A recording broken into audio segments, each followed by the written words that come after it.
जी अस्सलाम वालेकुम। देखिएगा क्या स्ट्रेंथ है ताकि हम शुरू करें बात को।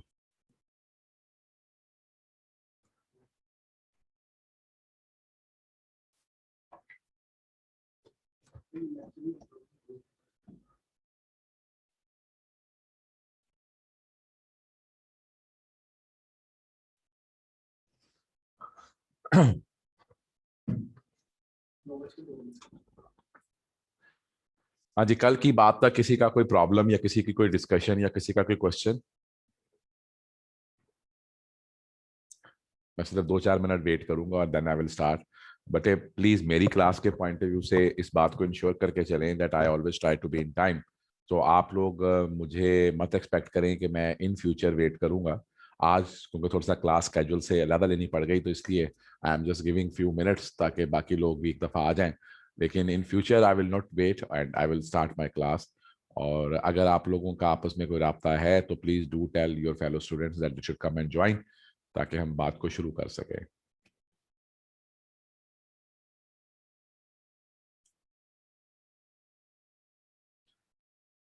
किसी का कोई क्वेश्चन? कल तक की जो हमने इक्वेशन डिस्कस की थी, हमने इक्वेशन में डिस्कस किया था कि हमारी कॉन्ट्रैक्ट की इक्वेशन क्या है। और कॉन्ट्रैक्ट की इक्वेशन के पॉइंट ऑफ व्यू से मैंने आपको बताया था कि offer plus acceptance that is equal to the promise, and promise plus consideration that is equal to the agreement, and agreement plus enforceability that is equal to the contract. So आज हम बात शुरू करेंगे अपनी ऑफर से।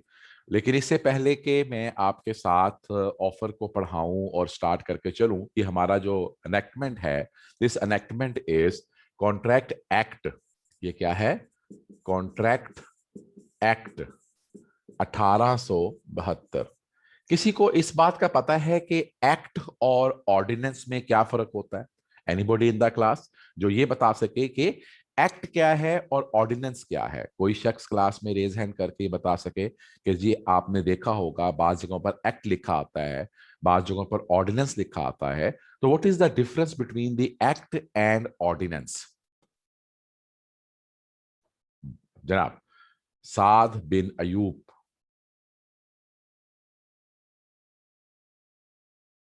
अपने आप को अनम्यूट अस्सलाम करें। वालेकुम सर। जी वालेकुम अस्सलाम। सर जो एक्ट होता है वो पास होता है बाय पार्लियामेंट, और जो ऑर्डिनेंस होता है वो इशूड होता है बाय प्रेसिडेंट। Very good. इसका मतलब अहमद साहब ये बात डिस्कस कर चुके हैं। जी सर। देखा ना, मैं भी तो कहूँ कि इतने अच्छे बच्चे कैसे हो गए। बिल्कुल जनाब, यू आर 100% राइट, आप बिल्कुल दुरुस्त है। Nothing wrong in that what you are being saying. Act जो होता है बेसिकली तौर के ऊपर हमारे यहाँ, जब हम आगे जाएंगे और प्रोसीजर फॉर द लॉ को डिस्कस करेंगे तो ये टॉपिक वहां पर बड़ी डिटेल से डिस्कस होगा। लेकिन चूंकि हम यहाँ पर कॉन्ट्रैक्ट एक्ट पढ़ रहे हैं तो हमें एक्ट को समझना चाहिए कि एक्ट और ऑर्डिनेंस में क्या फर्क है। अगर तो पार्लियामेंट इन सेशन है और उस पार्लियामेंट के अंदर एक बिल की फॉर्म में एक एनेक्टमेंट आता है और उस पर बहस होती है, और उस बहस को समेटने के बाद वो एक्ट जो है उसको, उस एनेक्टमेंट को पार्लियामेंट पास कर देती है, तो बेटा उसको हम एक्ट कहते हैं। ऑन कॉन्ट्रेरी जब ऑर्डिनेंस आता है तो अगर सपोज करें पार्लियामेंट इन सेशन नहीं है और गवर्नमेंट के लिए एक मजबूरी है कि उसको इमीडिएटली एक लॉ को मुल्क में इन्फोर्स करना है, तो फिर वो प्रेसिडेंशियल पावर्स के थ्रू एक ऑर्डिनेंस नाफिज करती है। वो ऑर्डिनेंस जो होता है वो भी 120 दिनों के लिए नाफिजुल अमल होता है।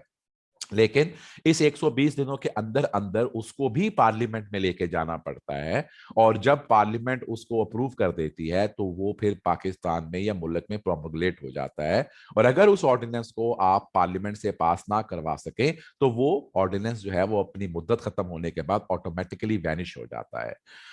जो भी एनेक्टमेंट इस रूट से आए कि वो पहले पार्लियामेंट में आया था और फिर पास हुआ था उसको हम एक्ट कहेंगे। लेकिन अगर कोई एनेक्टमेंट वाया प्रेसिडेंशियल ऑर्डर के थ्रू आया था और फिर बाद में पार्लियामेंट से पास हुआ था तो वो अपनी ताहयात हमेशा अपने आप को ऑर्डिनेंस ही कहलवाता रहेगा। चलो जी, अच्छी बात है, आप लोगों को इस बात का पता है। आज हमारी जो डिस्कशन है उसमें जो पहला लफ्ज है that is the offer. Offer का जो मतलब है या ऑफर का जो वर्ड है, इसका जो सिनोनिम है, इसको हम प्रपोजल भी कहते हैं, इसको हम प्रपोजल भी कहते हैं। Let's move with the words. क्या है offer? when one person signifies to another। अब इसका मतलब क्या है? जब एक शख्स किसी दूसरे से, अगर मैं इंग्लिश का मतलब की बात करूं तो मतलब यह है कि मैंने ये बात कयूम से कही, मैंने ये बात साजिद से कही। लेकिन लॉ के अंदर इसका मतलब बड़ा क्लैरिटी के साथ है कि एक शख्स अपने आप को ऑफर नहीं कर सकता। एक शख्स ने दूसरे शख्स को, अपने से अलावा किसी दूसरे शख्स को, क्योंकि क्या कह रहा है, one person signifies to another, अपने आप को ऑफर नहीं की जा सकती। You have to make an offer to some other person. और लफ्ज है सिग्निफाई, लफ्ज है सिग्निफाई। सिग्निफाई का मतलब यह है कि मैं जिस शख्स को ऑफर कर रहा हूं उस शख्स को पता चल जाए कि मैं उससे मुखातिब हूं। मिसाल के तौर के ऊपर, यहां पर इस कमरे में मेरे साथ इस वक्त कयूम साहब बैठे हैं, लेकिन मैं कहता हूं बात करते हुए, यार मैं चाहता हूं कि मैं तुम्हें आज एक अच्छी सी चाय पिलवाऊं। अगर कयूम साहब को पता ही नहीं चला, मैंने कयूम साहब को मुखातिब ही नहीं किया, वो समझ रहे हैं कि मैं तो आपसे बात कर रहा हूं, तो इसका मतलब यह हुआ कि मैं सिग्निफाई करने में कामयाब नहीं हुआ। मैं सिग्निफाई कब करूंगा? जब मैं कहूंगा कि कयूम साहब, मैं, या मैं उनका नाम लूं कि कयूम साहब मैं आपको आज एक अच्छी सी चाय पिलवाऊंगा, या मैं उनकी तरफ देख के बात करूं कि जी मैं आपको आज एक अच्छी सी चाय पिलाऊंगा, जिससे कि मुखातब कुनिंदा और मुखातब दोनों को पता चल जाए कि बात मुझसे की जा रही है, बात में मुझे आइडेंटिफाई किया जा रहा है। तो लफ्ज सिग्निफाई बड़ा इंपॉर्टेंट है कि जब एक शख्स किसी दूसरे शख्स को आइडेंटिफाई करते हुए, वो शख्स एक शख्स भी हो सकता है, वो शख्स क्लास ऑफ पर्सन भी हो सकता है। तो जब एक शख्स किसी दूसरे को सिग्निफाई कर दे कि मैं तुझसे बात कर रहा हूं, अच्छा अब क्या उसको सिग्निफाई करे? विलिंगनेस टू डू और abstain फ्रॉम डूइंग एनीथिंग। अपनी रजामंदी, अपनी रजामंदी सिग्निफाई करे किसी काम के करने की, और अपनी रजामंदी सिग्निफाई करे किसी काम से बाज रहने की। इसका मतलब यह हुआ कि ऑफर यह भी होगी कि तुम मेरे लिए लाहौर जाओ, और ऑफर यह भी होगी कि तुम मेरे लिए लाहौर मत जाओ। तो किसी भी एक शख्स ने किसी दूसरे शख्स को सिग्निफाई किया, और क्या सिग्निफाई किया? कि मैं अपनी रजामंदी तुम्हें दे रहा हूं, मैं ये चाहता हूं, मेरी ये विश है, मेरी ये विलिंगनेस है कि तुम ये काम करो, या तुम इस काम से एब्सटेन रहो, तुम इस काम से बचे रहो। अब आगे क्या कहता है, इसके पीछे मेरा मुतमा नजर क्या है? With the view of obtaining the assent of that other. मेरा मकसद यह है कि मैं इस नीयत से, मैं इस खलूस से बात कर रहा हूं कि मुझे तुम्हारा जवाब चाहिए। आपने कई दफा देखा होगा, आपके दोस्त यार आपके साथ होते हैं और वो आपको ऊपर ऊपर से कहते हैं, चल आ यार तूने मैं चाप लावा, आपको पता होता है झूठ बोल रहा है साला। इस तरीके से बाज दफा आपके साथ बात की जाती है, आपको पता होता है कि इसकी कोई नीयत नहीं है, ये चाहता नहीं है, सिर्फ एवी ऊपर ऊपर से कह रहा है। जिस तरह सियासतदानों के वादे होते हैं ना, कि जनाब हम इनको घसीटेंगे, सियासतदानों के वादे होते हैं हम यहाँ पर रियासत मदीना बना देंगे, हमें पता है एवी ड्रामे कर रहे हैं, कहाँ बननी है इनसे, कहाँ इन्होंने काम करना है, किसने यहाँ घसीटना है। तो भाईजान यहाँ पर ये इंपॉर्टेंट चीज ये है कि you must, one person must signify to another. क्या सिग्निफाई करे?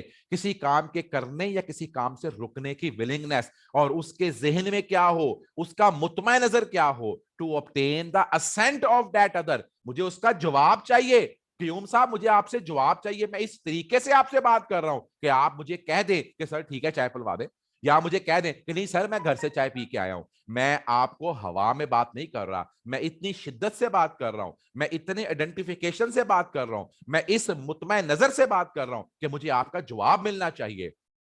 तो हम कहता है, हम फिर क्या कहेंगे जब हमें एक शख्स, when one person signifies to another his willingness to do or abstain from doing anything with the with the view to obtain the assent of that other to such act or abstinence, he is said to make proposal। तो जब एक शख्स किसी दूसरे शख्स को signify करते हुए, आइडेंटिफाई करते हुए, उसकी पहचान बताते हुए उसको ये बताए कि मैं चाहता हूं कि तुम ये काम मत करो, मैं चाहता हूं कि तुम ये काम करो, और मैं इस नियत से तुमसे ये बात कर रहा हूं कि मुझे तुम्हारे से इसका जवाब मतलूब है, मुझे तुम्हारे से इस काम के करने या ना करने पर तुम्हारी कंसेंट, तुम्हारी रजामंदी या तुम्हारी गैर रजामंदी का मैं जवाब लेना चाहता हूं। तो हम फिर कहेंगे कि आप दूसरे शख्स को ऑफर कर रहे हैं। जो शख्स प्रपोजल देता है, जो शख्स एक शख्स से दूसरे शख्स को ऑफर देता है उसको हम कहते हैं ऑफरर। क्या कहते हैं उसको हम? ऑफरर। और जिस शख्स को ऑफर दी जाती है उस शख्स को हम कहते हैं ऑफरी। तो ऑफरर ऑफर देने वाला शख्स, और ऑफरी वो शख्स जिसको के ऑफर दी गई। तो क्या हुआ? When one person signifies to another his willingness to do something or abstain from doing anything with the view to obtain the assent of that other to such act or abstinence, he is set to make a proposal, he is set to make an offer.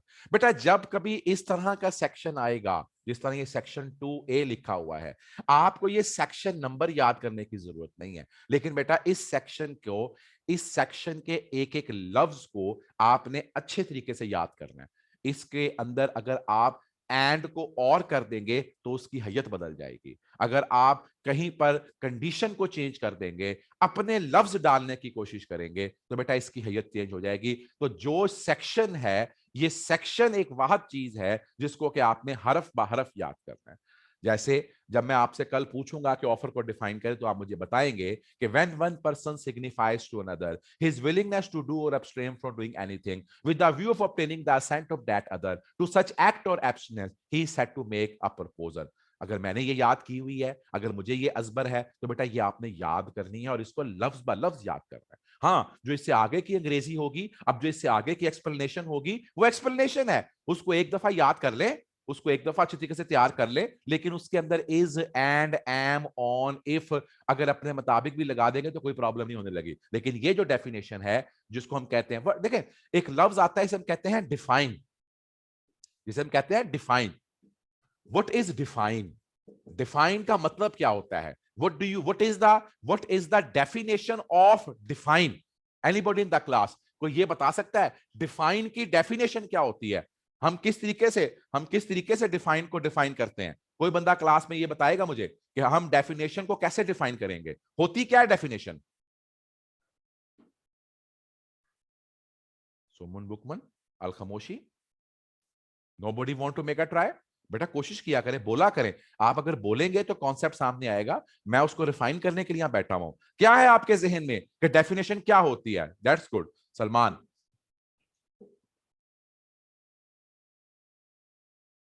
जी सलमान है? सलमान ने raise hand किया था। सलमान फिर से raise hand कीजिएगा। चले जी, राना अजीम आ गए मेरे पास। राना अजीम जी। अस्सलाम अजीम वालेकुम सर। जी, वालेकुम अस्सलाम। सर जी, डिफाइन का मतलब तो हम यही समझते हैं किसी चीज को डिफाइन करना, बिल्कुल उसका सही है। मतलब किसी चीज की डेफिनेशन बताना। क्या होती है डेफिनेशन? ये तो पूछ रहा हूं, डेफिनेशन क्या होती है? चल, डेफिनेशन का नहीं पता, बस जो चलो मतलब आगे, शुरू से समझा यही समझे। चलो आगे चलते हैं, आगे चलते हैं, किसी और से पूछते हैं, किसी और की ओपिनियन लेते हैं। अस्सलाम वालेकुम सर। जी सलमान बेटा। सर किसी चीज का ओवरव्यू देना, थोड़ा सा ओवरव्यू ब्रीफ। नहीं ना, यही तो प्रॉब्लम है। ओवरव्यू तो चाचा नहीं ना पुत्र, ओवरव्यू नहीं, ओवरव्यू नहीं, नहीं नहीं ओवरव्यू नहीं। मुख्तसर से एक्सप्लेनेशन। एक्सप्लेनेशन भी नहीं। No, I don't agree with that. Let's go, किसी और को मौका देते हैं। मैं तरतीब से कोशिश करता हूँ, जो जो मैं सामने आ जाते हैं। वालेकुम अस्सलाम जी। सर जी वकास। तो सर हम किसी बाउंड्री से बाहर नहीं जा सकते, उसके अंदर कोई चेंजिंग नहीं कर सकते। थोड़ी सी नजदीक आए हो, लेकिन बात को भी क्लियर करके चलना। चलें हम अपना, मैं चाहता हूं कि आप लोग मेरे साथ पार्टिसिपेट करके रहे, तो इसलिए लोअर हैंड कर लें। मैं सबको म्यूट कर रहा हूं, लोअर हैंड कर लें। Let me explain you. देखिए, डिफाइन को डिफाइन करने का तरीकाकार ये है कि ये मेरी डेफिनेशन है, ये मेरी डेफिनेशन है जो मैंने डेफिनेशन की हुई है। क्या है डेफिनेशन? डिफाइन का मतलब, या डिफाइन की डेफिनेशन ये है कि to define something means to draw a boundary. To define something means to draw a boundary, and this boundary has an attribute that anything which is inside the boundary cannot go outside boundary, and anything which is outside boundary can't come inside boundary. बाहर की चीज अंदर नहीं आ सकती और अंदर की चीज बाहर नहीं जा सकती। सो डेफिनेशन को डिफाइन करने का मकसद क्या है कि ये एक इतनी आपने एक, आप समझें कि जामिया किस्म की आपने एक बाउंड्री ड्रॉ करनी है कि उस बाउंड्री के ड्रॉ करने के बाद अंदर की चीज बाहर ना जाए और बाहर की चीज अंदर ना आ सके।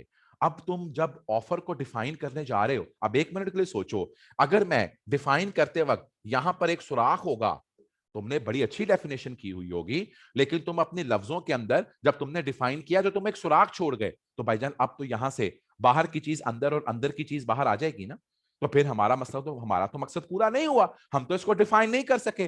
तो डिफाइन तो हम उसी वक्त कहेंगे कि जब ये वाला रास्ता भी बंद हो जाए, इस तरह कि मैं अगर इसमें पानी डालूं, मैं इसमें अगर हवा डालूं, तो अब अंदर की हवा गुब्बारे से बाहर ना जा सकती हो और बाहर की हवा गुब्बारे के अंदर ना आ सकती हो। इसीलिए जब हम डिफाइन की बात करके चलते हैं, जब हम सेक्शन की बात करके चलते हैं, देखो तुम अगर इसको चेंज कर दो, तुम इसे कहो कि देखो मैंने कहा one person signifies to other, तुम कहो जी when one person tells to other. अब तुमने सिग्निफाइज को टेल्स कर दिया, लेकिन टेल का मतलब और सिग्निफाई के मतलब में बड़ा फर्क है। टेल का मतलब होता है किसी को कोई बात बताना, लेकिन यहां तो आंखों और आंखों में मोहब्बत हो जाती है, यहां तो आंखों से बात हो जाती है, यहां तो इशारों कनायों से बात हो जाती है। तो भाई सिग्निफाई के अंदर तो इशारे कनाए भी आ गए, तो टेल्स ने सिग्निफाई की आत्मा रोल के रख दी। तुमने कहा willingness, willingness to do something और नॉट टू डू समथिंग, तो भाई डू समथिंग और नॉट टू डू समथिंग का मतलब भी वो नहीं है। नॉट टू डू समथिंग मत करो, एब्सटेन, उससे बचे रहो। बचना और एक काम का ना करने में फिर जमीन आसमान का फर्क हो गया। ऐसे ही हमने कहा कि जनाब हम इसके अगेंस्ट ये with the view to obtain the assent, हम कह जी वी वांट द रिप्लाई। तो भाई रिप्लाई, रिप्लाई कभी भी आपके इन लफ्जों को मुतबादल नहीं है। तो यहां पर एक एक लफ्ज कानून के अंदर जो लिखा हुआ है ना, उसको बड़ा सोच समझ के रखा गया है।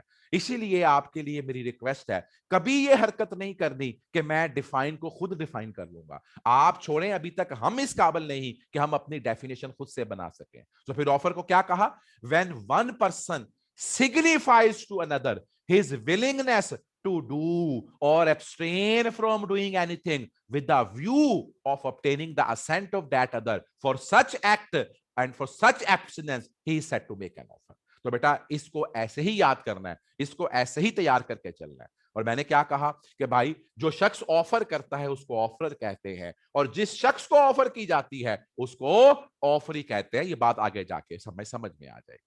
हमारे चैप्टर का नोमेनक्लेचर इस तरीके के साथ है कि हम जिस वक्त कोई टॉपिक लेके आते हैं तो वो पहले उसको डिफाइन करता है, और फिर उसकी डेफिनेशन को हमसे शेयर करने के बाद वो हमें उसके एसेंशियल्स बताता है। यानी कि एसेंशियल्स क्या होते हैं, ये वो प्रोविजंस और झेली शिकें होती हैं, ये वो अंडरलाइंग बाकी और जगहों से जो अंडरस्टैंडिंग है, केस लॉ से जो हमारी अंडरस्टैंडिंग बन के आती है, ये वो है जिसकी वजह से हम ये कहते हैं ऑफर डिफाइन तो हो गई, लेकिन जब हमने इस ऑफर को मुख्तलिफ और सेक्शन में जाके पढ़ा, इसके रूल्स को समझा, तो वो तमाम रूल्स हमारे लिए क्या बन जाते हैं, एसेंशियल्स ऑफ ऑफर बन जाते हैं। यानी कि आपको मैं ये कहूं कि हमने ऑफर को डिफाइन कर दिया, और ऑफर को डिफाइन करने के बाद जो उसकी एक्सप्लेनेशन है, ये उसके रूल्स हैं, या ऑफर की जो हमारे कवानीन और जवाबत हैं, उनको हम क्या कहते हैं, एसेंशियल्स कहते हैं। बेटा पेपर को, आर्टिकल को याद करने और तैयार करने का तरीकाकार क्या है, आपने डेफिनेशन को डिफाइन करते हुए याद कर लेना है,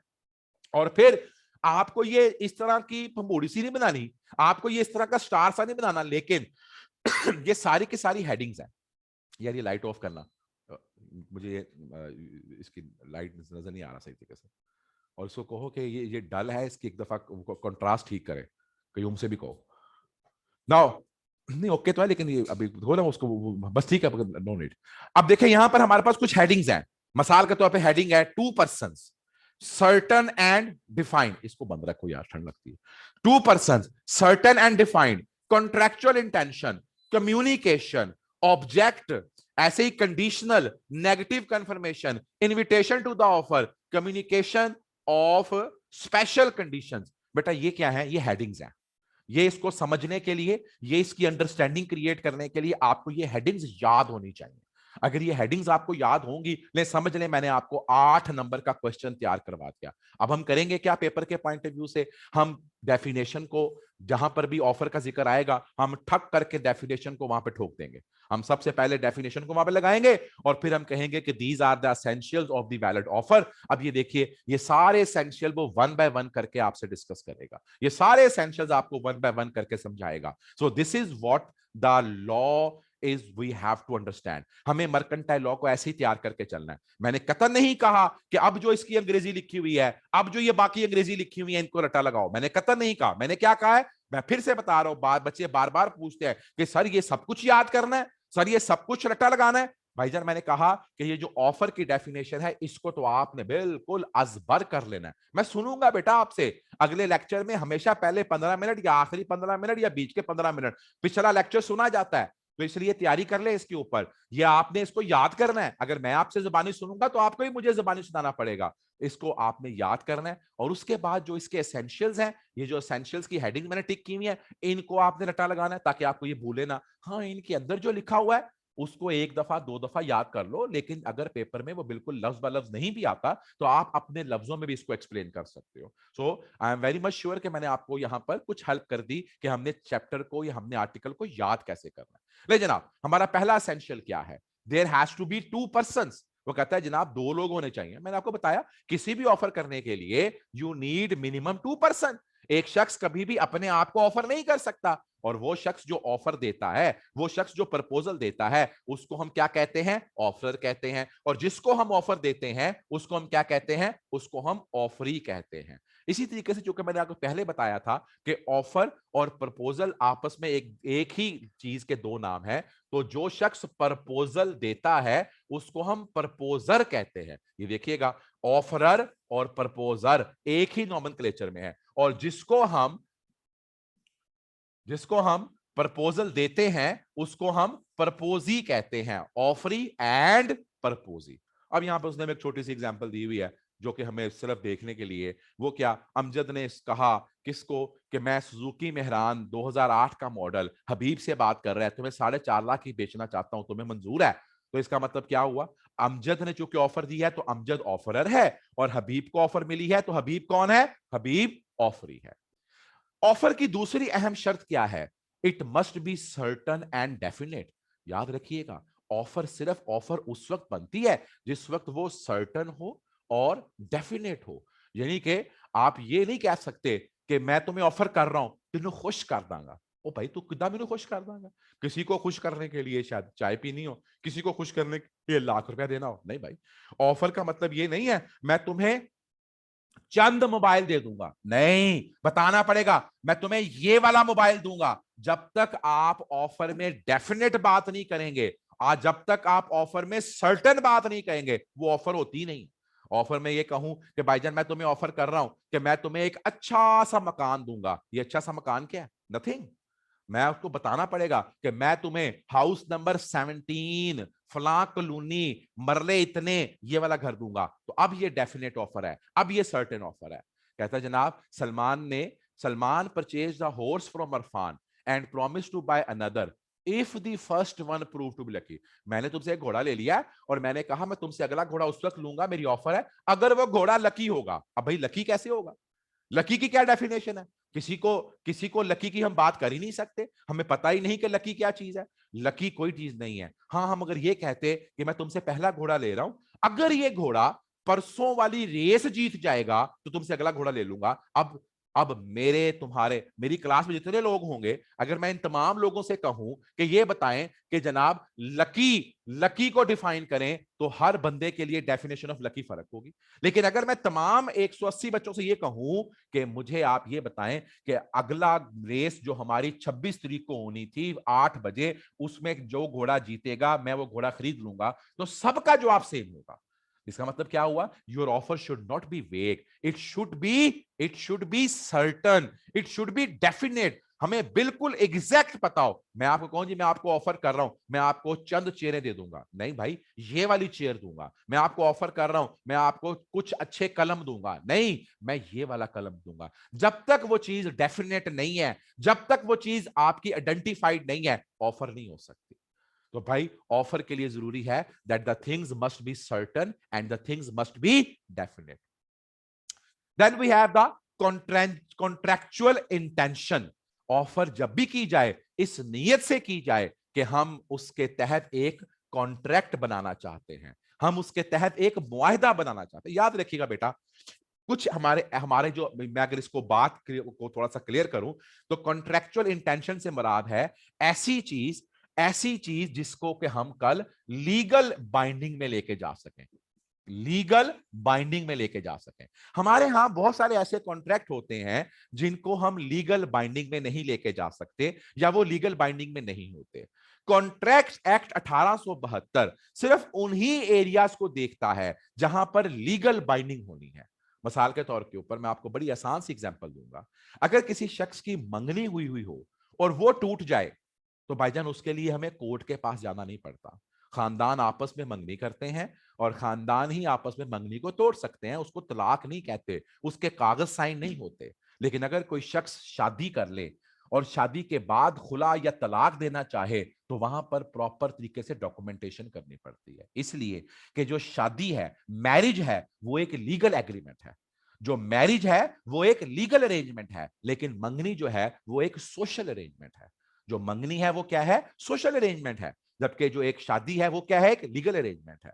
मैं इसकी एग्जांपल यूं भी देके चलता हूं कि मैंने आज आप कुछ दोस्तों को कहा, और हमारे साथ आज बिलाल शौकत साहब बैठे हैं। बिलाल शौकत साहब ने कहा सर जी रात को आपको मैं बाबा तिक्का शाप के ऊपर अच्छा सा खाना ना खिलाऊं? मैं कहा जी बिल्कुल खा लेते हैं।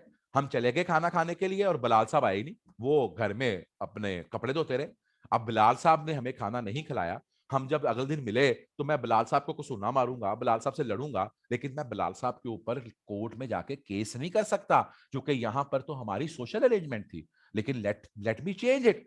अगर हमने कोई किसी जगह पर होटल की बुकिंग कराई हुई है, उसको पैसे दिए हुए हैं, उसके साथ मैंने कंफर्म किया हुआ है कि भाईजान मैं आपको 26,000 रुपया दूंगा, आपने मेरे 25 बंदों का खाना करना है, और मैं जब 25 बंदों के साथ वहां पहुंचता हूं तो वो साला लॉक लगा के गया हुआ है, तो अब तो मैं उसको नहीं छोड़ूंगा, मैं उस पर कोर्ट का केस करूंगा, मैं उसको हर लिहाज से उससे लीगल रेमेडी लूंगा। क्योंकि यहां पर मेरी कॉन्ट्रैक्ट जो था वो लीगल इंटेंशन का था। यहां पर मैंने कॉन्ट्रैक्ट बनाया था with the intention to create the legal relationship. तो याद रखिएगा, कॉन्ट्रैक्ट एक्ट जो है वो लीगल रिलेशनशिप को लेकर चलता है। वो ऑफर बिलाशुबा वो ऑफर होगी, वो खाना जो बिलाल साहब ने खिलाना है, जो हम इंतजार कर रहे हैं बड़े दिनों से, वो ऑफर होगी। लेकिन वो ऑफर कॉन्ट्रैक्ट एक्ट 1872 की ऑफर नहीं है, वो कॉन्ट्रैक्ट एक्ट 1872 के एम्बिट में नहीं आती।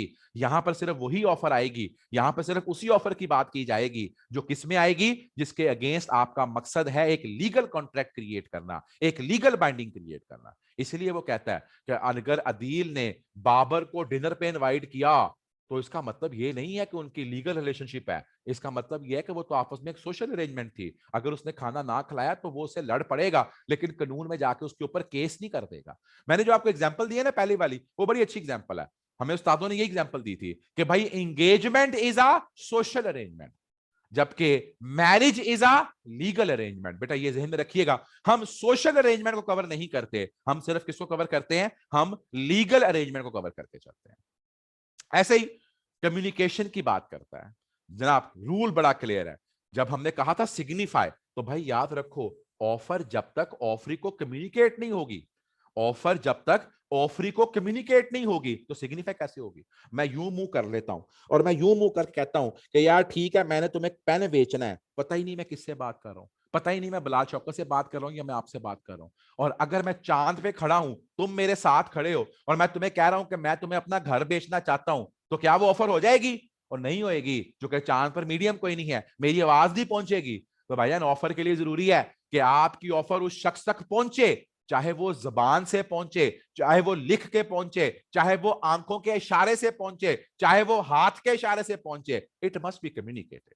ऑफर करने वाले शख्स की ऑफर जब तक ऑफरी तक पहुंचेगी नहीं, वो ऑफर नहीं होगी। मैंने आपको ऑफर की, मैंने एक लेटर लिखा, मेरे प्यारे दोस्त मैं तुम्हें ये मोबाइल बेचना चाहता हूं और इस मोबाइल की जो कीमत है वो सिर्फ और सिर्फ 1 लाख रुपया है, और मैंने वो ऑफर लिखी, लिखकर अपनी बोझी में डाल ली, आप तक कभी पहुंची नहीं, तो क्या वो ऑफर होगी? नहीं, ऑफर उसी वक्त होगी जिस वक्त वो ऑफरी को कम्युनिकेट की जाएगी। सवाल पैदा हुआ कि सर फिर कम्युनिकेट कैसे होगी, कम्युनिकेशन हम कब कहेंगे? तो कहता है ये बात ये चीज याद करने वाली है, ये सेक्शन के वर्ड है, यहां से लेकर यहां तक, ये this is all by the section.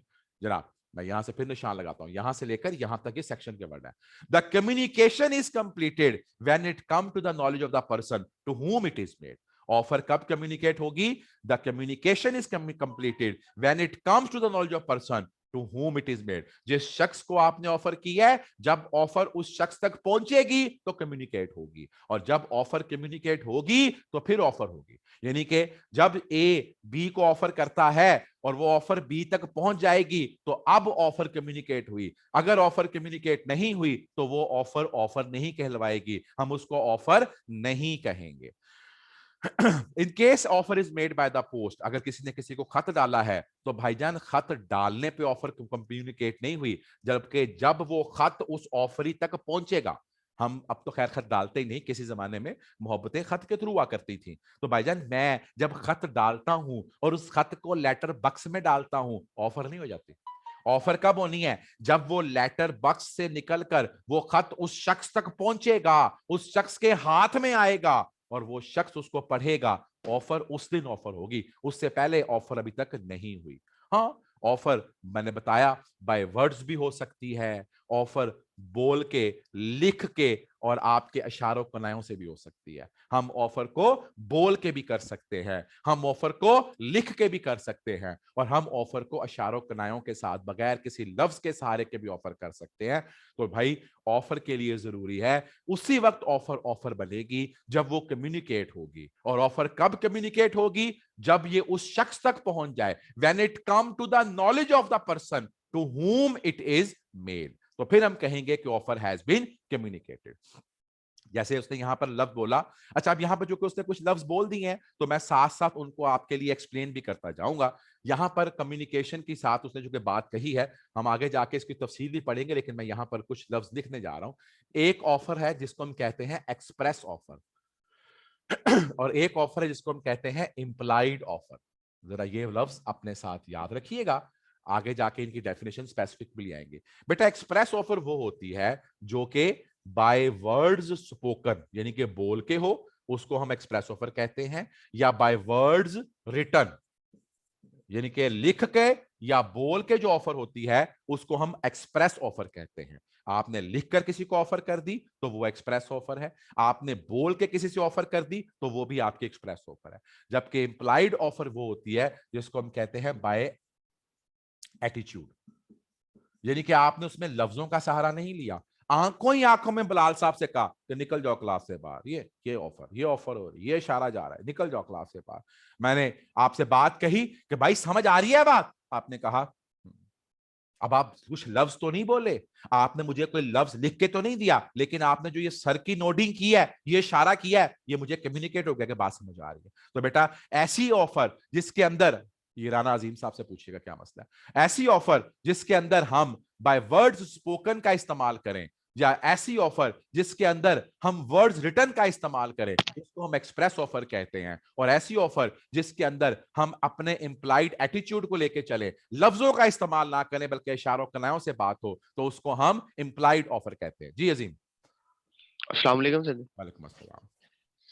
Sir जी जब ऑफर करवाता बाय रिटर्न तो उसने वो चीज देखी होती, ऑफरी ने भी, अगर कोई ऑफर उसने मोबाइल का उसमें जिक्र किया है इसका क्या ताल्लुक? तो सर ऑफर को इसने कोई चीज करवाई है हाँ तो नहीं देखी, फिर नहीं तो देखी। नहीं देखी उसका तो वो चाहे उसे मोबाइल का, उसने कहा मैं तुम्हें मोबाइल दूंगा, एंड पे चाहे नोकिया 3310 दे दे, उधर तो वो बेटा किसी मैंने और आपको का पहले ही जिक्र कर। बताया, मैंने आपको ये बात सवाल पहले बताया, इट मस्ट बी डेफिनेट। मैं तुम्हें मोबाइल दूंगा, क्या ये ऑफर होगी? No sir. मैंने क्या कहा, मैं तुम्हें घर दूंगा, ये ऑफर होगी? No no. मैंने एग्जांपल देके समझाई ये बात आपकी, जिस वक्त आप इस ठीक तरह हो फरमा रहे थे मैंने एग्जांपल देके बताई है कि तुम्हें मैं ठीक हो घर नंबर 17 बमरला 26 मरले, लोकेशन रजा गार्डन, बलब कनाल, इसकी ऑफर कर रहा हूं, तो फिर ऑफर होगी। अगर कहना मैं तुम्हें घर ठीक दूंगा तो क्या ये ऑफर होगी? ठीक नहीं होगी। नो सर, ठीक हो मैंने गया पहले सर। ये बात कर दिया है, it has to be definite, it has to be very close, कि हम उसको आइडेंटिफाई कर सकें। अगर वो डेफिनेट नहीं है वो कोई ऑफर नहीं है। तो भाई जो मैं बात कर रहा था, मैं ये बात कर रहा था कि ऑफर के लिए क्या जरूरी है कि आपकी ऑफर बाय वर्ड्स भी जा सकती है, और आपकी ऑफर बाय रिटन भी जा सकती है, और आपकी offer by implied attitude, by the conduct of person भी जा सकती है। ठीक है जी। नाउ मोहसन ने नूर से कहा that he is willing to sell his motorcycle for rupees 20,000। क्योंकि अब वो उसको कह रहा है तो इसका मतलब बेटा ये कौन सी ऑफर है? ये एक्सप्रेस ऑफर है। क्यों एक्सप्रेस ऑफर है? वो उसको मुंह से कह रहा है। He is communicating to him by the word spoken। और फिर एक शू shiner start shining the shoes without being asked to do so. In such circumstances, any reasonable man could guess that he expects to be paid for this. This is an offer which is communicated impliedly. ये इतनी अच्छी example है, लेकिन मैं implied example आपको बहुत अच्छी समझा सकता हूं। एक रक्षे वाला है और वो रक्षे वाला रक्षा चला रहा है, आपके कॉलेज के सामने से गुजरा और आपने उसको यूं हाथ दिया और इशारा देके आप रक्षे में बैठ गए और उसे कहा समुद्री रोड। वो रक्षे वाले ने कहना, वाह कितनी खूबसूरत सवारी आई है, जिसने मुझसे किराए का भी नहीं पूछा, जिसने मुझसे कुछ तय भी नहीं किया, लेकिन मुझे क्या कह रहा है, समुद्री रोड। अब वो समुद्री रोड तक आपको लेके गया, आप उतरे, उसने कहा जी 400 रुपया, तो अब आपको उसको 400 रुपया देना पड़ेगा। इसका मतलब ये हुआ कि आपको उस रक्षे की बॉडी, उस रक्षे की चीज को देख के ऑटोमेटिकली एक बगैर किसी वर्ड रिटर्न, बगैर किसी वर्ड स्पोकन से आपको ऑफर हो रही है कि ये पब्लिक की सवारी है। चेंज करते हैं इस बात को। अहमद जवाद साहब अपनी लाल गाड़ी के ऊपर जा रहे हैं और आप इशारा करते हैं, पिछली सीट के अंदर दरवाजा खोलते हैं और पीछे बैठ के कहते हैं, ओ चलो समुद्री रोड। तो पुत्र अहमद साहब ने जुत्ती ला लेनी है, ओ तपाड़ा पहना है, ओ तपाड़ा पहना है, लग पता जाना है। ये क्या बात हुई? रक्षे वाले के साथ बैठे थे तो उसने कुछ भी नहीं कहा और अहमद साहब ने जुत्ती लगा के मारना शुरू कर दिया, इसलिए कि भाईजान ये अहमद साहब की गाड़ी में इंप्लाइड ऑफर नहीं हो रही थी। बहुत सारी जगहों पर आप देखेंगे जिंदगी में तो हमें पता चल जाता है कि ये इंप्लाइड ऑफर है कि नहीं। एक शख्स जाता है एयरपोर्ट के उसके ऊपर ट्रेन के लिए सफर करने के लिए रेलवे स्टेशन, वहां पर एक शख्स आया और उस शख्स ने आपके पास खड़ा होकर कहा, ले आओ बाजी मैं सामान चुका। उसने लाल से कलर के कपड़े पहने हुए, ऑरेंज से कलर के कपड़े पहने हुए। बाजी ने कहा हाँ चुकला। अब वो सामान जब ट्रेन में रख ले तो उसने कहा जी बाजी, तो बाजी ने कहा ले पुत्र जियो, जाओ पुत्र जाओ। ला बाजी, पान शेख बनने की जरूरत नहीं है, अब वो बंदा कुली है, वो बंदा पोर्टर है, उसको पैसे देने पड़ने हैं। एक शख्स आता है, वो आके अगर आपके लिए कोई काम कर रहा है और उसकी इंप्लाइड ऑफर आप तक पहुंच रही है और आप उसको एक्सेप्ट कर रहे हैं, उससे सामान उठवा रहे हैं, तो इसका मतलब क्या है? उसको ये बताने की जरूरत नहीं है कि जनाब मैं बकलम खुद क्यूम साहब मैं हूं और मैं पोर्टर हूं, मैं कुली हूं, मैं आपका सामान उठाऊंगा, उठा के उसको लेके जाऊंगा। इतनी बातें नहीं करेगा वो सिर्फ आएगा और आपका सामान उठा लेगा और अल्लाह खैर सलाह। तो भाईजान बहुत सारे हमारे माशरे में इर्द गिर्द देखेंगे तो आपके पास इस तरह की ऑफर्स होंगी। हमें अच्छी तरह याद है, अगर आप कभी जाएं, अब तो खैर बहुत कम लोगों को इस तरह का अपॉर्चुनिटी मिलती है, तो बाहर बैठे होते तो जिस वक्त आप ग्राउंड्स में या कहीं साइड लाइंस के ऊपर इस तरह, तो आपको ये शू शाइनर्स होते हैं, ये वहां से गुजर रहे होते हैं, वो बड़े आराम से आके आपके पास बैठेंगे, बड़े प्यार से आपके पाँव से आपका जूता उतारेंगे और उसकी शाइनिंग शुरू कर देंगे। भाईजान वो आपके मामे के पुत्र नहीं है जिन्होंने आपके पाँव दबाने शुरू कर दिए और आपके पाँव के बाद उनके शूज शाइन करने शुरू कर दिए हैं। जब वो आपके शूज शाइन कर लेंगे तो कहेंगे पैसे कटो, तो वो आपको पैसे देने पड़ेंगे। जरूरी नहीं होता कि किसी को ऑफर करने के लिए आपको जरूरी है कि जबान का इस्तेमाल करना है, जरूरी नहीं है कि आपने उसको लिख के ऑफर करनी है, बाय एटीट्यूड भी ऑफर की जा सकती है, कानून इस बात को मानता है। ऑब्जेक्टिव, हम जब भी किसी को ऑफर करें इस नियत से ऑफर करें कि मुझे इसका जवाब चाहिए, बिकॉज हमारी ऑफर करने का मकसद क्या था? To obtain the assent of that other person. हम चाहते ये थे कि हम इसकी रजामंदी हासिल करें। तो ये तो हमें मोहसिन ने नूर से कहा, मैं तुम्हें मोटरसाइकिल चाहता हूं अपनी बेचना 20,000 की। भाईजान ये सिर्फ और सिर्फ मैं उससे अभी मोहब्बत में बात नहीं कर रहा, मैंने उसको बताया इसलिए है कि मेरे ये पीड़ है, 20,000 रुपए की मोटरसाइकिल बेचनी तो खरीदनी है, मैं उससे उसका जवाब तलब करना चाहता हूं, मैं उससे उसकी रजामंदी लेना चाहता हूं। जो उसने रजामंदी दे दी तो वो रजामंदी क्या बन जाएगी? एक्सेप्टेंस। तो आप जब भी ऑफर करें इस नियत से करनी है आपने offer, with the view to obtain the consent. हम दूसरे शख्स की रजामंदी को हासिल करने के लिए ऑफर करें, that has to be the most important part. अगर आपकी ऑफर रजामंदी के लिए नहीं है, जस्ट फॉर इंफॉर्मेशन है, मैं क्यूम साहब से कह रहा हूं क्यूम साहब अब मैं मोबाइल बेचना, इसका मतलब ये नहीं है कि मैं इनको बेचने की बात कर रहा हूं। मैं किसी शख्स से बात करूं तो मैं कहूं क्यूम ये मोबाइल में 20,000 में बेचना चाहता हूं, लेना है? तो इसका मतलब क्या है? अब मैं क्यूम साहब से इस मोबाइल की हाँ या ना, खरीदो फरोख्त की हाँ या ना के लिए रजामंदी लेना चाह रहा हूं। तो क्यूम साहब कह रहे हैं मैंने नहीं लेना सर, ये बहुत महंगा है, ठीक है। सो this is called the objective of the consent. Conditional, जनाब ऑफर कैन बी कंडीशनल, आप अपने ऑफर के लिए कंडीशन लगा सकते हैं, लेकिन अगर आपने वो कंडीशन लगानी है तो वो ऑफर में बिल्कुल क्लैरिटी के साथ डिफाइन करके चलें। मिसाल के तौर के ऊपर मैं FAR 2 पढ़ाता हूं, तो मैं FAR 2 के लिए जब सब्जेक्ट अपना ऑफर करता हूं तो मैं कहता हूं मेरी कंडीशन ये है कि बच्चे ने कम से कम FAR 1 या तो बच्चा FAR 1 पास किया हुआ हो या कम से कम उसने एक FAR 1 की क्लासेस जरूर पढ़ी हो। बाद बच्चों को शौक होता है कि वो FAR 1 और FAR 2 इकट्ठा ले ले, हो नहीं सकता। आपने FAR 1 नहीं पढ़ा हुआ, आपने उसकी बेसिक्स को नहीं पढ़ा हुआ, तो मैं FAR 2 में कैसे बैठा लूं? तो भाई कोई भी बंदा अगर ऑफर करता है, मैं कहता हूं जी ठीक है, मैं आपको ऑफर करता हूं, मैं आपके लिए काम करूंगा, लेकिन उसकी शर्त यह है कि तुम पॉइंट अटेंड करा के आओ। मैं तुम्हें क्लास पढ़ाने के लिए तैयार हूं, शर्त यह है कि तुम क्लास में इन टाइम आया करो। जिस तरह मैंने अब क्या किया करना है, मैंने क्लास के पहले 5 मिनटों के बाद मैंने अपनी मीटिंग लॉक कर दिया करनी। जो बंदा टाइम से नहीं आएगा वो टकरे टुकरे मारता रहे। भाई मैं अगर सुबह उठ के आपसे पहले 8:20 का आके बैठा हुआ हूं, तो भाईजान मैं आपसे भी एक्सपेक्ट करता हूं कि आप भी 9 बजे की क्लास को 9 बजे लेके बैठेंगे। तो भाई अगर किसी ने कोई ऑफर करनी है तो वो अपनी कंडीशन लगा सकता है, और वो कंडीशन अगर कोई मीट नहीं करेगा तो फिर ऑफर एक्सेप्ट नहीं होगी। असलान ने ऑफर की कि वो फर्नीचर अमजद को बेचेगा 2.5 लाख रुपए का, वो उसको ऑफर कर रहा है, लेकिन शर्त क्या है? शर्त यह है कि पेमेंट एडवांस होगी। पेमेंट एडवांस तुम्हें करनी पड़ेगी और 3 दिनों के अंदर अंदर करनी पड़ेगी। अगर अमजद ने उसको एक्सेप्ट करना है तो फिर उसको 3 दिनों के अंदर अंदर पेमेंट करनी पड़ेगी। अगर वो ये कंडीशन एक्सेप्ट नहीं करता तो बेटा इसका मतलब क्या है? उसने उसकी ऑफर एक्सेप्ट नहीं की। मैं यहां पर छोटी सी बात क्लियर कर दूं। अगर वो कहता है, सर यही हमारे पास केस है, उसने यहां पर एक बात कही, उसने एक ऑफर की, उसने कहा मैं तुम्हें ऑफर करता हूं फर्नीचर, कितने का? 2.5 लाख रुपए का, और पेमेंट करनी है एडवांस, और कितने दिनों में करनी है? 3 डेज में। ये थी मेरी ऑफर। अगर उसके अगेंस्ट अगले बंदे ने कहा कि यार तेरा 2.5 लाख भी कबूल है, तेरा एडवांस भी कबूल है, 3 दिनों को बढ़ा के 7 दिन कर दे। अब बेटा याद रखिएगा, ऑफर की जो टर्म्स होती हैं उनके अंदर आप नुक्ते की भी तब्दीली नहीं कर सकते। अगर उसने 3 दिन को बढ़ा के 7 दिन कहा, तो बेटा जो ये पहला हमने काम किया था ना, इसको हम कहते थे ऑफर। क्योंकि तुमने उसमें एक अमेंडमेंट कर दी, इसका मतलब तुमने अब उसकी ऑफर कैंसिल कर दी और तुमने उसको अपनी ऑफर दे दी। इसे कहते हैं काउंटर ऑफर। अगर ऑफर के अगेंस्ट कोई शख्स किसी भी तब्दीली की बात कर देगा एक्सेप्ट करने के बजाय, तो इसका मतलब कि ऑफर अब हो गई कैंसल और उसने अपनी ऑफर दे दी। इसे कहते हैं काउंटर ऑफर। तो रूल क्या है? Counter offer always cancels the offer. अब पुरानी ऑफर कैंसिल हो गई और अब नई ऑफर खड़ी हो गई।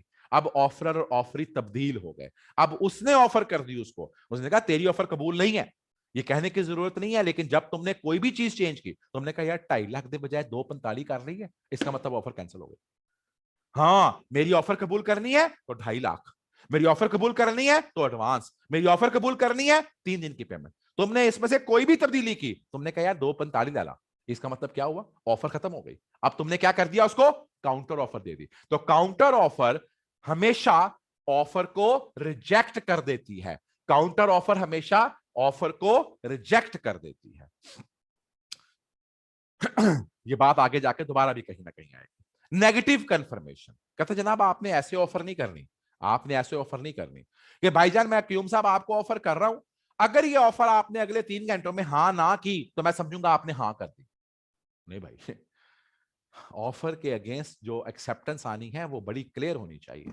ये नहीं है कि मैंने आपको ऑफर किया है, अगर इस ऑफर के अगेंस्ट 3 दिनों में आपने मुझे जवाब ना दिया तो मैं हाँ समझूंगा, ऐसी कोई स्टोरी नहीं। इसे कहते हैं नेगेटिव कंफर्मेशन, कि अगर तुमने किसी चीज को एक स्पेसिफिक टाइम में एक्सेप्ट ना किया तो मैं उसे क्या समझूंगा? It has been accepted. इसे कहते हैं नेगेटिव कंफर्मेशन, कि तुम मुझे कंफर्मेशन ना भी दो, अगर तुमने उससे रिफ्यूज ना किया तो मैं समझूंगा तुम हाँ कह रहे हो। नहीं भाई, ऑफर के अगेंस्ट ऐसी हम शर्त नहीं लगा सकते, नेगेटिव कंफर्मेशन नहीं आ सकती। मुझे क्यूम साहब को कहना पड़ेगा कि अगर आपको कबूल है तो मुझे बताएं, आंखों के इशारे से बता दें, जबान से बता दें, लिख के बता दें। लेकिन मैं ये नहीं कह सकता कि अगर आपको कबूल है तो बता दें, नहीं कबूल है तो फिर भी आप अगर खामोश रहे और मुझे आपने कुछ ना बताया तो मैं ये समझ लूंगा कि आप कह रहे हैं कबूल है, कबूल है, कबूल है। पायन ऐसी कोई स्टोरी नहीं है। नेगेटिव कंफर्मेशन, नेगेटिव कंफर्मेशन जो है वो आपके लिए एक्सेप्टेंस नहीं बन सकती, और ऑफर में ऐसी कोई टर्म जो है वो ऐड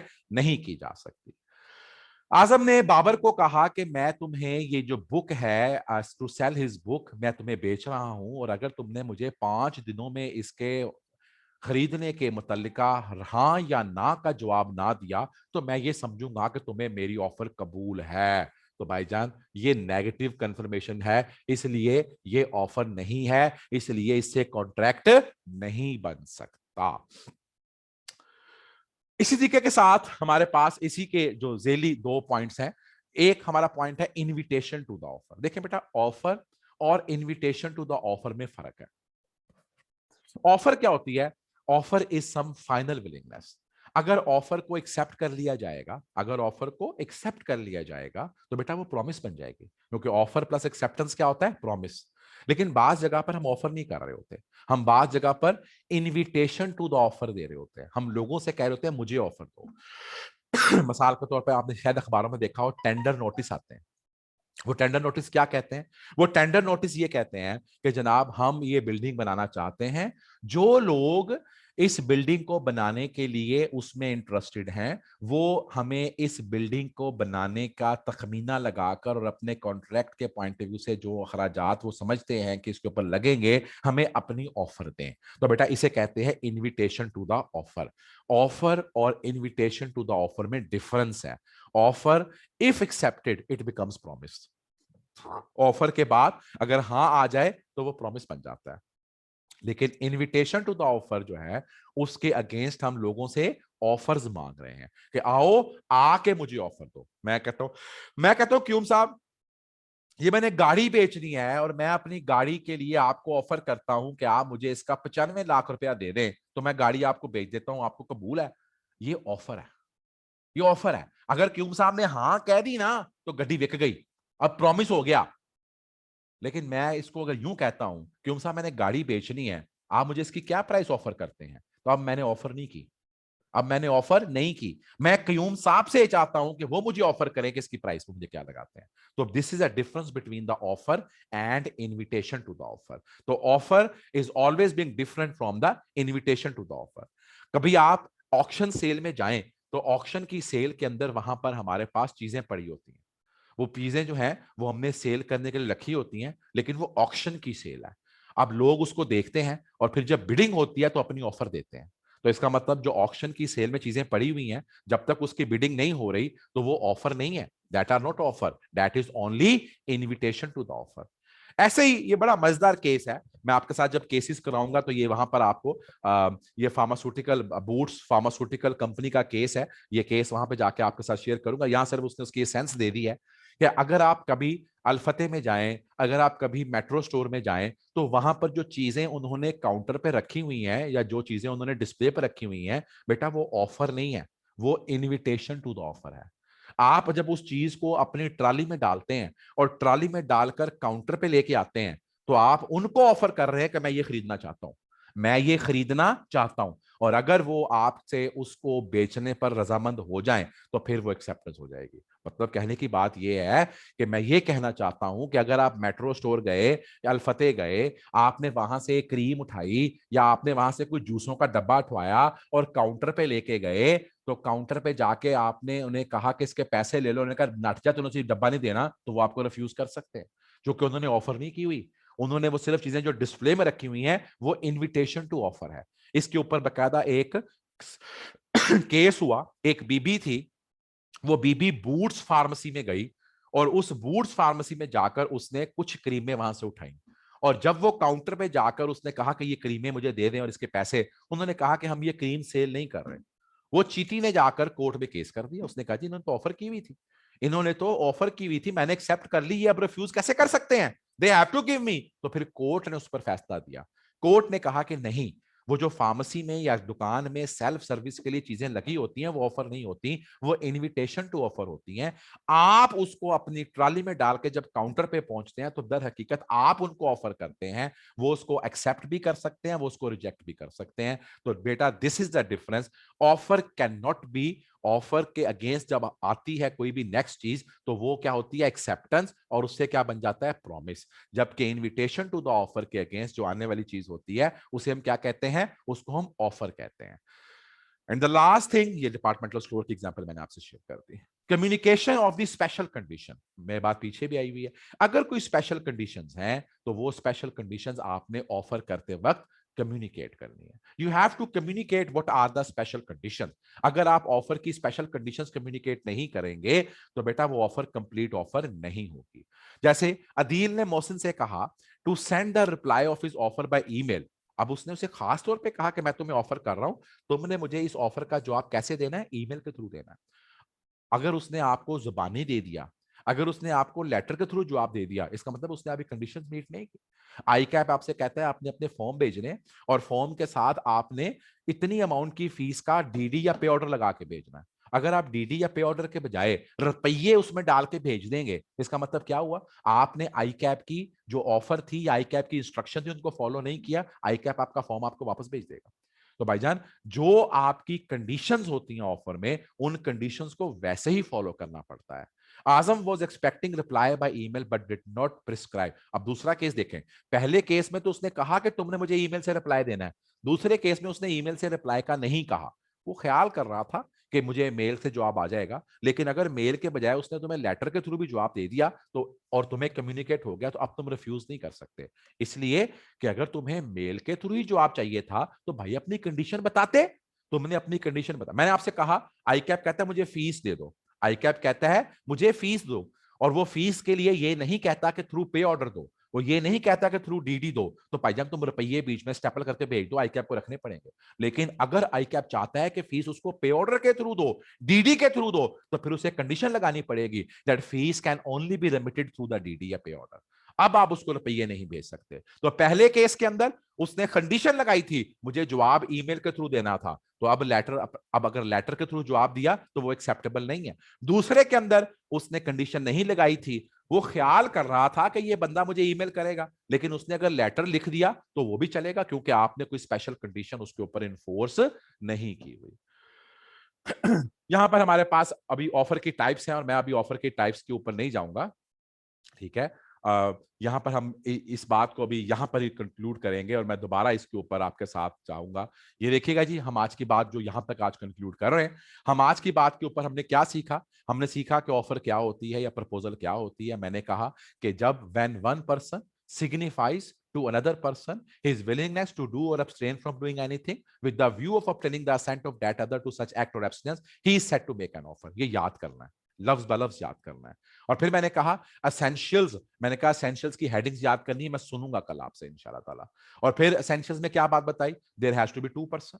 बंदा अपने आप को ऑफर नहीं कर सकता, जिसको ऑफर की जाएगी, जो बंदा ऑफर करेगा वो ऑफरर है, और जिसको ऑफर की जाएगी वो क्या है, ऑफरी है। ऑफर सर्टेन होनी चाहिए, डेफिनेट होनी चाहिए, घर का नाम एड्रेस पूरा। ये नहीं कि मैं तुम्हें एक अच्छी सी गाड़ी दे दूंगा, बताना पड़ेगा कि पैन में आपको ADS 943 का सौदा करने जा रहा हूं। आइडेंटिफाई करेंगे तो ऑफर होगी, एमी ओपन एंडेड ऑफर नहीं होगी। ऑफर सोशल अरेंजमेंट में नहीं होती, लीगल अरेंजमेंट में होती है। सिर्फ वहीं पर ऑफर होती है जहां पर आपका मकसद लीगल अरेंजमेंट करना हो। इसीलिए कहा engagement is a social arrangement, marriage is a legal arrangement. Offer has to be communicated. अगर ऑफर कम्युनिकेट नहीं होगी, ऑफर की ऑफर लिखी और बोझी में डाल ली, तो ये कोई ऑफर नहीं है। ऑफर वही है जो कम्युनिकेट है। और फिर ऑफर कैसे कम्युनिकेट है, जब ऑफर एक शख्स से दूसरे शख्स तक पहुंचती है, when the offer come to the knowledge of person to whom it is made, तो फिर हम कहेंगे कि ऑफर कम्युनिकेट होती है। मैंने यहाँ पे निशान लगाया हुआ है, ये आपको याद होना चाहिए। Communication of offer is completed when it comes to knowledge of person to whom it is made।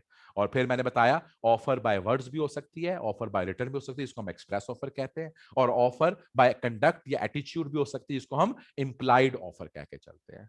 हमने पढ़ा कि ऑफर करते वक्त हमारा ऑब्जेक्टिव क्या होना चाहिए, to obtain the assent of the other person. Conditional, offer conditional हो सकती है, और अगर आपने ऑफर को एक्सेप्ट करते वक्त वो कंडीशंस नहीं मीट की तो फिर ऑफर रिजेक्ट हो जाएगी, और आपकी जो ऑफर होगी, आप अगर उसमें कुछ भी अमेंडमेंट करेंगे कंडीशंस में, तो उसको हम काउंटर ऑफर कहेंगे, और काउंटर ऑफर पहली वाली ऑफर को रिजेक्ट कर देती है। और फिर हमने कहा ऑफर में कभी नेगेटिव कंफर्मेशन नहीं आएगी, ऑफर में कभी ये नहीं कहा जाएगा कि अगर तुमने मेरी बात का जवाब परसों तक ना दिया तो मैं हाँ समझूंगा। ऐसी हम नेगेटिव कंफर्मेशन को हम कभी भी पार्ट ऑफ ऑफर नहीं बना सकते। मैंने आपको बताया कि ऑफर और इनविटेशन टू ऑफर में फर्क है। ऑफर के अगेंस्ट जब हाँ आएगी तो प्रॉमिस बन जाएगा। इनविटेशन टू ऑफर का मकसद है लोगों से ऑफरें इनवाइट करना, तो इनविटेशन टू ऑफर का अगला स्टेप लोगों की ऑफर्स होगा। और इसमें मैंने आपके साथ एक बड़ी अच्छी एग्जांपल शेयर की कि ऑक्शन की सेल ऑफर नहीं होती, इनविटेशन टू ऑफर होती है। सेल्फ सर्विस स्टोर्स में जो माल पड़ा होता है वो ऑफर नहीं होता, इनविटेशन टू ऑफर होता है। जब हम उस माल को काउंटर पे लेके जाते हैं तो हम ऑफर कर रहे होते हैं कि हम इसको खरीदना चाहते हैं। और फिर मैंने आपसे लास्ट बात कही, अगर कोई स्पेशल कंडीशंस आपने लगानी है अपनी ऑफर की एक्सेप्टेंस के लिए तो लगाएं, नहीं तो आप अगर उन स्पेशल कंडीशंस को ऑफर में मेंशन नहीं करेंगे तो फिर आप उन कंडीशंस के लिए खुद से मत समझिए कि ये तो अंडरस्टूड सी बात है। No, you have to make दो special conditions very clearly written and it should be specifically communicated to the other party. अपनी वो शराइत अपनी ऑफर में लिखें, अपनी वो शराइत। मैंने कहा जी मैंने आपको गाड़ी बेचनी है 95 लाख की और नोट लेने हैं 5000 के, तो अब 5000 के नोट मेरी शर्त है। अगर मैं कह दूं मैंने गाड़ी बेचनी है और 95 लाख की बेचनी है, नोटों की बात ना करता, तो भाईजान क्यूम साहब चाहे मुझे चौनिया चौनिया करके 95 लाख दे देते। ठीक है जी जनाब। राना एहतशाम साहब, आखिरी हमारी बात यहां कंप्लीट है। You can ask your questions. अस्सलाम वालेकुम सर। वालेकुम अस्सलाम। सर कंडीशन और स्पेशल कंडीशन में क्या फर्क है? कंडीशन का मतलब होता है कि अगर आप, टू बी वेरी ट्रू, इसमें कोई मेजर डिफरेंस नहीं है, लेकिन वो कंडीशन और स्पेशल कंडीशन को अपनी अंडरस्टैंडिंग में यूं डिफर कर रहा है कि अगर तुमने अपनी ऑफर की कुछ शराइत लिखी हुई हैं, तुमने अगर अपनी ऑफर के पॉइंट ऑफ व्यू से कुछ उसके अंदर बंदिशें बताई हैं, तो उनको वो कंडीशंस कहता है। स्पेशल कंडीशन ये कहता है मतलब ऑफर के, जैसे मैंने अभी कहा कि मैंने गाड़ी बेचनी है 95 लाख की बेचनी है और मुझे 95 लाख की गाड़ी के अगेंस्ट नोट सारे 5000 के चाहिए, तो ये कंडीशन है। स्पेशल कंडीशन क्या है?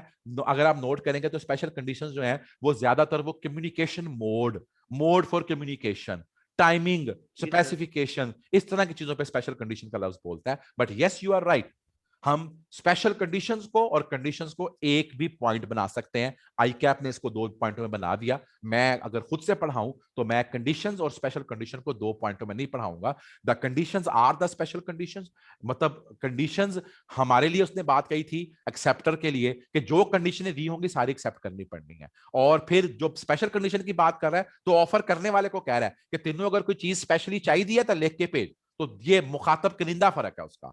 जब हम कंडीशन की बात कर रहे हैं तो हम ऑफरिंग से कह रहे हैं कि सारी कंडीशनें एक्सेप्ट करनी पड़नी है, और जब हम स्पेशल कंडीशन की बात कर रहे हैं तो हम ऑफर से कह रहे हैं कि तुझे जो जो चाहिए लिख कर भेज। लेकिन yes you are right, condition और स्पेशल कंडीशन में टेक्निकली कोई फर्क नहीं है, आप इसको सिंगल पॉइंट भी ट्रीट कर सकते हैं। ओके बेटा, okay thank you sir. No problem. जनाब, किसी बंदे का कोई सवाल, बात समझ आई है? जो मैंने आज बात कही है वो आप तक पहुंची है? अब ये हेडिंग्स याद होनी चाहिए, इसके अंदर की अंग्रेजी आप खुद से लिख सकते हैं। एक दफा प्लीज कीजिएगा। अगर मेरी बात समझ आई है तो I want you to please thumbs up. मुझे कंफर्म हो जाए, क्योंकि मैं इतने लोगों से अकेले अकेले नहीं पूछ सकता, मुझे कंफर्म हो जाए कि आपको बात समझ आई है और एवरीथिंग इज ओके। बस ये थम्स अप सालो, थम्स अप, हैंड्स राइज नहीं कहा मैंने, थम्स अप का है। तो हाथ खड़े कर देते, हाथ खड़े करना मतलब है कि मेरा सवाल है।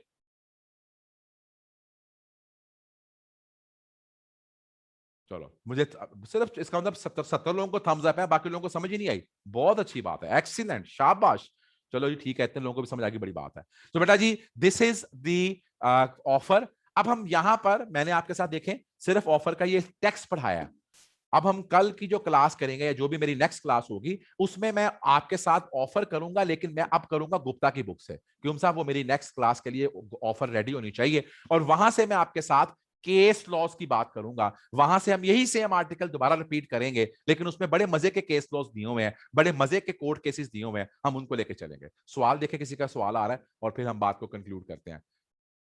Salman Khan, please raise hand का मतलब क्वेश्चन है, so I am taking the question. Salman Khan. अस्सलाम वालेकुम सर। वालेकुम अस्सलाम। सर ये काउंटर ऑफर हम उसी चीज को कह सकते हैं कि हम चेंजेस करते हैं जी, ऑफर में। अगर आपने किसी भी ऑफर में कोई लुच फ्राई किया तो वो काउंटर ऑफर बन जाएगी। तो सर अगर हम इन रिटर्न कोई ऑफर पेश करते हैं तो वो उसे भी काउंटर ऑफर बन जाएगी। काउंटर।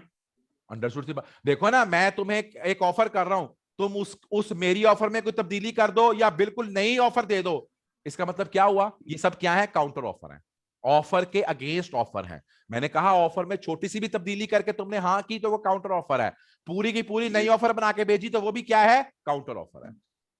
ठीक है sir, thank you. Thank you, thank you. जनाब, here we comes to an end। अपना ख्याल रखिएगा। we'll close the lecture here। wish you best of luck। इंशाल्लाह नेक्स्ट लेक्चर में गुप्ता की बुक के साथ हम यही ऑफर को लेके चलेंगे, ताकि आपको आइडिया हो कि दोनों किताबों को मिला के कैसे पढ़ना है। याद यहां से करना है, गुप्ता की बुक से मेरा पर्पज आपसे सिर्फ केस लॉस पढ़ाने का है। थैंक यू जी, अल्लाह हाफिज।